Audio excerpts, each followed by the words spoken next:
बिस्मिल्लाहिर्रहमानिर्रहीम। अस्सलामुअलैकुम। The educators online sport में खुश आमदीद। प्यारे बच्चों, कैसे हैं आप? उम्मीद है कि आप सब खैरियत से होंगे। प्यारे बच्चों, आज हम पढ़ाई करेंगे सबक किस्सा हातम ताई का।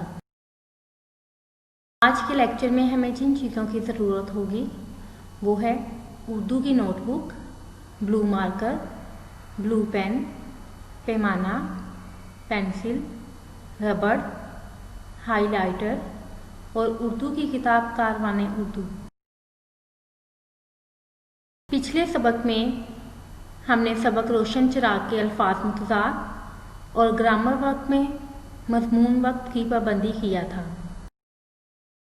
अजीज़ तलबा व तालिबात, सबक किस्सा हातम ताई का तारुफ में सबसे पहले बताऊंगी। ये किस्सा उर्दू की बेहतरीन नस्री किताब बागो बहार से लिया है, जिसके मुसन्नफ़ मीर अमन दहलवी हैं।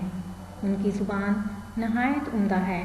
इस किताब को किस्सा चहार दरवेश भी कहा जाता है। इसमें कई दिलचस्प किस्से शामिल हैं।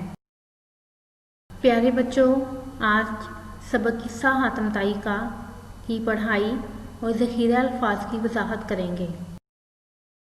तदरीसी मकासिद, तलबा व तालिबात सबक की पढ़ाई के बाद इस काबिल हो जाएंगे कि सबक के मुश्किल अल्फाज के मुआनी की वजाहत कर सकेंगे। किताब का सफ़ा नंबर 106 खोलें। इस पर दिन, तारीख और आज का काम लिखें। आज हम इसकी रीडिंग करेंगे। हातम ताई के वक्त में एक बादशाह अरब का नौफल नाम था, यानी कि हातम ताई के वक्त में अरब का एक बादशाह था जिसका नाम नौफल था। इसको हातम के साथ बासबब वजह से नामावरी शोहरत के दुश्मनी कमाल हुई, यानी कि वो उसका दुश्मन बन गया। बहुत सा लश्कर फौज जमा कर कर लड़ाई की खातिर चढ़ आया। हातम तो खुदा तरस अल्लाह से डरने वाला और नेक मर्द था। ये समझा कि अगर मैं भी जंग की तैयारी करूं तो खुदा के बंदे मारे जाएंगे और बड़ी खून रेजी होगी, यानी कि लड़ाई होगी। इसका मतलब कत्ल होना भी है। इसका अजाब मेरे नाम लिखा जाएगा। ये बात सोचकर तनहा अकेला ही अपनी जान लेकर एक पहाड़ की खो में जा छुपा। खो का मतलब गार होता है, यानी कि हातम ताई अकेला ही गार में जाकर छुप गया। जब हातम के गायब होने की खबर नौफल को मालूम हुई, सब असबाब घर बार हातम का कुर्ब किया, यानी कि जब्त कर लिया और मुनादी करा दी, ऐलान करा दिया, जो कोई हातम को ढूंढ कर पकड़ लावे 500 अशरफी बादशाह की सरकार से इनाम पावे, यानी कि जो कोई भी हातम को ढूंढ कर लाएगा उसे 500 अशरफी बादशाह देगा। ये सुनकर सबको लालच आया और जुस्तजू हातम की करने लगे, यानी कि हातम को ढूंढने लगे। एक रोज़ एक बूढ़ा और उसकी बुढ़िया 2-3 बच्चे छोटे छोटे साथ लिए हुए लकड़ियाँ तोड़ने के वास्ते इस गार के पास जहाँ हातम पोशीदा था पहुँचे और लकड़ियाँ इस जंगल से चुनने लगे। बुढ़िया बोली, अगर हमारे कुछ दिन भले आते, यानी कि अच्छे दिन होते, तो हातम को कहीं हम देख पाते और इसको पकड़कर नौफल के पास ले जाते, तो वो 500 अशरफी देता, हम आराम से खाते और इस दुख धंधे से छूट जाते, यानी कि दुख तकलीफ से आज़ाद हो जाते। बूढ़े ने कहा, क्या टर्टर करती हो? हमारे ताली में यही लिखा है, ताली किस्मत को कहते हैं, कि रोज़ लकड़ियाँ तोड़ें और सर पर धरकर बाजार में बेचें, तब लून रोटी मुयस्सर आवे। या एक रोज़ जंगल से बाघ शेर ले जावे, ले अपना काम कर, हमारे हाथ हातम का है, को आवेगा वो बादशाह से इतने रुपए दिला देगा। यानी कि बूढ़ा कह रहा है کہ ہماری قسمت میں یہی لکھا ہے کہ ہم روز جنگل سے لکڑیاں توڑیں اور سر پر رکھ کر بازار میں بیچیں، تب ہمیں نمک اور روٹی میسر آئے گا۔ یا پھر کبھی ایسا ہو جائے کہ جنگل سے ایک شیر پکڑ کر ہم بادشاہ کو تحفے کے طور پر دیں اور وہ ہمیں انعام دے۔ عورت نے ٹھنڈی سانس بھری اور چپکی ہو رہی، یعنی کہ چپ ہو گئی۔ دونوں کی باتیں حاتم نے سنی۔ مردمی، انسانیت اور مروت سے بعید جانا بہتر سمجھنا کہ اپنے دین چھپائے، اپنے آپ کو چھپائے اور جان کو بچائے، اور ان دونوں بیچاروں کو مطلب تک نہ پہنچائے۔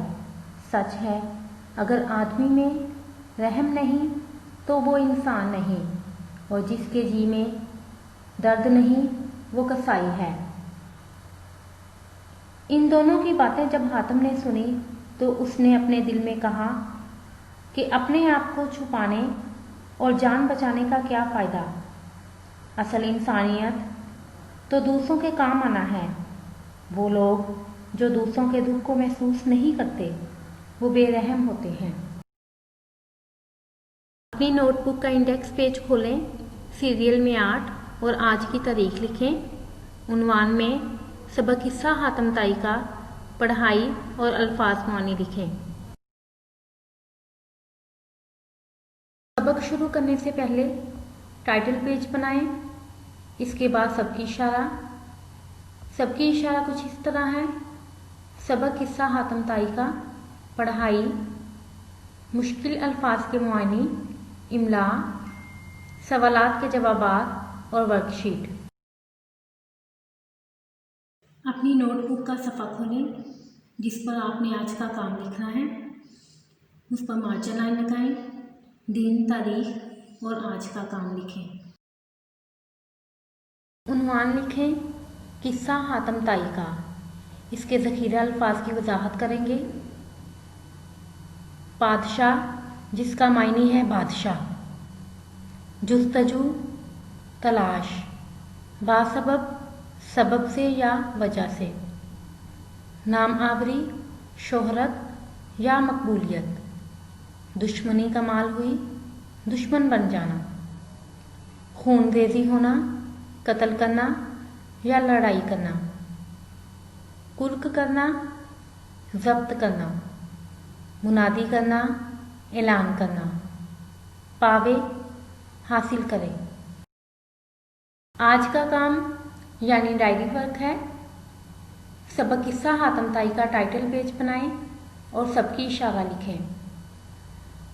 سبق قصہ حاتم طائی کا پڑھائی کریں اور الفاظ معانی لکھیں اور یاد کریں۔ اگلے سبق میں سبق قصہ حاتم طائی کے بقیہ حصے کی پڑھائی کریں گے اور باقی حصے کے الفاظ معانی کریں گے۔ یہ اقوال زریں۔ حضرت علی رضی اللہ تعالیٰ عنہ نے فرمایا، اپنی سوچ کو پانی کے قطروں سے بھی زیادہ شفاف رکھو، کیونکہ جس طرح قطروں سے دریا بنتا ہے اسی طرح سوچوں سے ایمان بنتا ہے۔ تم حق بات کہنے سے مت ڈرو، کیونکہ نہ کوئی تمہیں موت دے سکتا ہے اور نہ کوئی تمہارا رزق کم کر سکتا ہے۔ تو عزیز طلباء و طالبات، اپنی سوچ کو پاکیزہ رکھو، کیونکہ اسی سے آپ کا ایمان پختہ ہوگا۔ یہاں پر آج کا سبق مکمل ہوتا ہے۔ اللہ آپ کا حامی و ناصر ہو۔ اللہ حافظ۔